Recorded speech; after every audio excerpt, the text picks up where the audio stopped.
Experts estimate that more than 40% of the more than 11 million undocumented immigrants in our country overstayed their visas. They came to the United States for a variety of reasons, with visas to visit, to go to school, to work, with the understanding they would stay for a time certain, and they overstayed. One of those I met, whose name was Teresa Lee. She came here on a visitor's visa, overstayed, and became the first dreamer, the person who inspired me to put in the DREAM Act 16 years ago. One little thing I ought to add. Teresa was 2 years old when she was brought in on a visitor's visa. She didn't realize till much later in life that her mom didn't file the right papers and that she was here illegally. So there are some who are culpable, I'm sure, and have made a decision they're going to overstay their visas and see what happens. There are many, though, who may be innocent. And as we categorize people, let's at least be mindful of the fact that they're different people in different circumstances. Recently, for the second year in a row, the Department of Homeland Security released a report estimating the number of visa overstays in the previous year. This report found that in fiscal year 2016, last year, more than 739,000 people overstayed their visas in the United States. What this tells us is that an obsession with building a big, beautiful wall won't come close to solving our immigration challenges. It doesn't even address the issue of overstays. Even if we build a wall across the entire southern border at a cost of $70 billion or whatever, hundreds of thousands of people who come to our country legally would still be overstaying their visas. We can't talk about visa overstays without considering the reality of Teresa Lee, who I mentioned earlier, and many others who came here years ago, have made a life, started a family, become pillars in a community. All of those should not be treated the same as those who made a conscious effort to deceive the federal government. It's clear we can't fix our broken immigration system on a piecemeal basis. So a few years ago, a group of us got together, 4 Democrats, 4 Republican senators, so-called Gang of 8. We sat down and for 6 months decided to write a comprehensive bipartisan immigration reform bill. We sent it to the floor of the Senate after going through lengthy hearings in the Senate Judiciary Committee, entertaining hundreds of amendments, many of them from our current Attorney General. And then we brought it to the floor for a vote, and it passed 68-32, comprehensive immigration reform in 2013. We were pretty proud of ourselves. Unfortunately, many Republicans didn't support it, and the Republican leadership in the House of Representatives refused to even consider it when we sent it over there. Let me tell you what our bill would have done when it came to visa overstays. We required electronic tracking of visa overstays.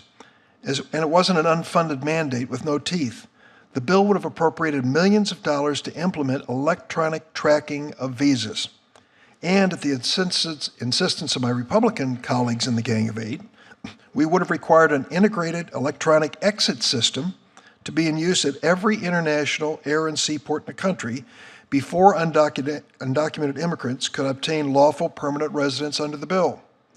This trigger would have forced those who support a path to citizenship to ensure that electronic tracking of overstays actually came to pass. We weren't soft on this issue.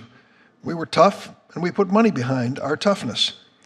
Critically, our bill also would have addressed other components of the broken immigration system, dedicating billions of dollars to strengthen border security, including funding for additional technology, fencing, and Border Patrol agents, reducing the job magnet for undocumented immigrants by requiring employers to verify the immigration status of workers and create new avenues for legal immigration, provide a tough but fair path to citizenship for undocumented immigrants who do not pose any threat to our nation and who would go to the back of the line. Only a comprehensive plan like this can secure our border and our nation and really remain true to our heritage as a nation of immigrants. That's why I'm ready to work again on a bipartisan basis to fix this broken immigration system, and it ought to start in this subcommittee. It is refreshing that at least today we're talking about a real problem instead of obsessing about vulnerable refugees who come to the United States, the most carefully vetted and investigated visitors of all those who come to our shores. I strongly supported legislation that has provided up to $1 billion for DHS biometric entry and exit tracking by increasing fees for H-1B visas. Fees increased especially on outsourcing companies that take jobs out of America. This provision was based on bipartisan legislation Senator Grassley and I have co-sponsored for years. But there's much more that Congress and the administration could do. Consider the visa waiver program. Now think about that. We have 38 nations that we allow to send their visitors to the United States without a visa. According to the recent DHS report in fiscal year 2016, more than 147,000 travelers who entered our country using the visa waiver program overstayed as well. Overstayed, I should say. 20 million people from these 38 nations travel to America every year under the visa waiver program. That's a third of all the visitors to the United States. These people come in without a visa to the United States at American airports without undergoing any biometric checks or consular interviews. Zacchaeus Moussaoui, the so-called 20th hijacker, 9/11 co-conspirator, tried to enter the U.S. through the visa waiver program. So did Richard Reed, the shoe bomber.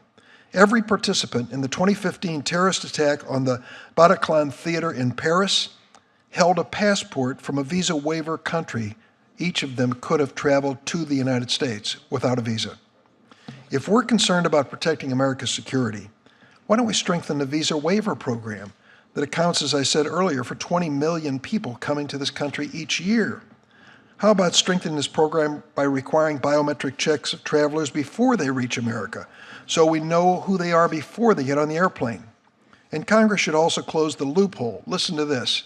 The loophole that lets people who enter the United States through the visa waiver program to buy guns here in this country, even assault weapons, even if they're on the FBI terrorist watch list. Think about that for a second. Does that make any sense? In closing, let me say that it continues to amaze me that we haven't had a single hearing in this immigration subcommittee on President Trump's travel bans and changes to our immigration system.